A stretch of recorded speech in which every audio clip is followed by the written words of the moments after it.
Inilah sekilas informasi seputar Otoritas Jasa Keuangan atau OJK. Otoritas Jasa Keuangan atau OJK hadir dengan fungsi, tugas, dan wewenang untuk mengatur serta mengawasi sektor jasa keuangan yang terdiri dari bank, pasar modal, asuransi, dana pensiun, multifinance, dan lembaga keuangan lainnya. Dalam amanat yang tertuang pada Pasal 4 Undang-Undang Nomor 21 Tahun 2011 tentang Otoritas Jasa Keuangan, telah ditegaskan bahwa pembentukan OJK itu memiliki tujuan agar seluruh kegiatan di dalam sistem jasa keuangan dapat terselenggara secara teratur, adil, transparan, dan akuntabel. Mampu mewujudkan sistem keuangan yang tumbuh secara berkelanjutan dan stabil, serta mampu melindungi kepentingan konsumen dan masyarakat. Untuk menjalankan amanat undang-undang tersebut dan berdasarkan pengalaman selama melewati masa krisis, serta demi menjaga stabilitas pertumbuhan di sektor usaha jasa keuangan, sekaligus untuk melindungi hak-hak konsumen, maka diterbitkanlah Peraturan Otoritas Jasa Keuangan atau POJK bernomor 01-POJK07-2013 yang merupakan POJK pertama yang dikeluarkan oleh OJK berdasarkan pengalaman 5 masalah pokok yang kerap terjadi, yaitu informasi yang asimetris, perlakuan yang tidak adil, kualitas layanan yang tidak memadai, penggunaan data konsumen secara tidak bertanggung jawab, dan penanganan pengaduan konsumen yang kurang efektif. Sedangkan untuk menangani kelima masalah tersebut, OJK telah menetapkan beberapa prinsip dalam 5 hal, yaitu prinsip transparansi, prinsip perlakuan yang adil, prinsip keandalan, prinsip perlindungan terhadap kerahasiaan dan keamanan data atau informasi tentang konsumen, serta prinsip penanganan pengaduan dan penyelesaian sengketa. Penerbitan POJK ini pun tentunya memiliki beberapa tujuan mulia.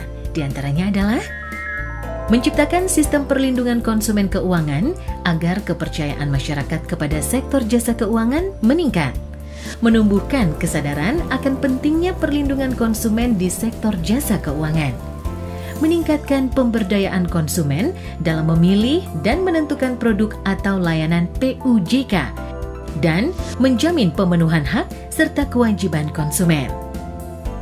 Prinsip transparansi yang akan diimplementasikan melalui POJK akan meliputi informasi yang akurat, jujur, jelas, dan tidak menyesatkan, penggunaan bahasa dan istilah yang jelas dan mudah dipahami, pengungkapan detail produk dan layanan, proses edukasi konsumen oleh PUJK sendiri, serta pengungkapan atas berbagai perubahan baik produk, manfaat, biaya, resiko, syarat, dan ketentuan.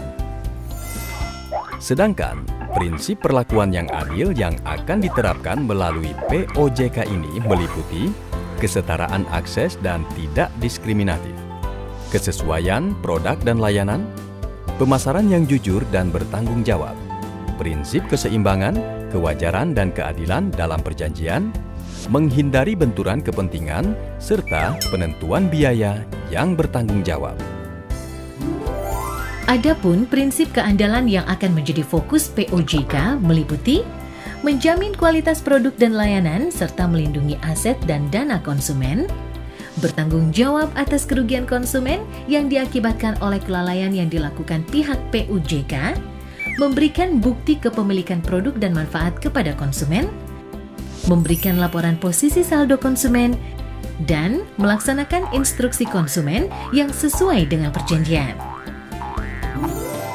Sedangkan prinsip dalam menjaga kerahasiaan data dan informasi tentang konsumen akan meliputi PUJK dilarang memberikan data konsumen kepada pihak ketiga tanpa persetujuan konsumen, dan PUJK dilarang menggunakan data konsumen yang diperoleh dari pihak ketiga tanpa persetujuan konsumen. Dalam menyikapi penanganan pengaduan konsumen dan penyelesaian sengketa, maka prinsip POJK akan meliputi memiliki mekanisme dalam menangani pengaduan konsumen, memiliki unit kerja khusus dalam menangani pengaduan konsumen, menyampaikan permintaan maaf dan ganti rugi jika pengaduan konsumen benar, menyampaikan pengaduan konsumen secara berkala setiap 3 bulan kepada OJK dan menindaklanjuti pengaduan konsumen paling lambat 20 hari sejak disampaikan dan dapat diperpanjang sesuai ketentuan. Adapun pengaduan konsumen yang dapat difasilitasi oleh OJK dan ketentuannya adalah sebagai berikut. Kerugian finansial konsumen PUJK di bidang perbankan, pasar modal, dana pensiun, asuransi jiwa, pembiayaan, perusahaan gadai atau penjaminan yang maksimal kerugiannya mencapai Rp500 juta atau kerugian konsumen PUJK di bidang asuransi umum yang maksimal kerugiannya mencapai Rp750 juta. Konsumen mengajukan laporan tertulis yang dilengkapi dokumen pendukung. Konsumen tidak puas dengan penyelesaian awal dengan PUJK. Sengketa tidak sedang dalam proses hukum di institusi lain. Sengketa harus bersifat perdata, bukan pidana. Sengketa belum pernah difasilitasi oleh OJK. Dan pengajuan tidak melebihi 60 hari dari penyelesaian awal dengan PUJK. Sedangkan mekanisme penanganan pengaduan yang dilakukan oleh OJK adalah OJK akan menunjuk fasilitator untuk melaksanakan fungsi penyelesaian pengaduan. Kesepakatan antara konsumen dan PUJK untuk difasilitasi oleh OJK harus dituangkan dalam bentuk perjanjian tertulis. Dan hasil proses fasilitasinya dituangkan dalam akta kesepakatan yang ditandatangani baik oleh konsumen maupun PUJK. Semua ini bertujuan agar konsumen memahami dan menerima manfaat, biaya, dan resiko, dan pada saat yang bersamaan pihak PUJK dengan profesional menerapkan kelima prinsip perlindungan konsumen. Pada akhirnya, regulasi tentang perlindungan konsumen di bidang jasa keuangan yang akan berlaku efektif pada tanggal 5 Agustus 2014 nanti memiliki tujuan akhir, yaitu agar dapat memenuhi hak dan kewajiban konsumen dengan benar, sekaligus meningkatkan kepercayaan melalui pertumbuhan di industri jasa keuangan yang berkesinambungan.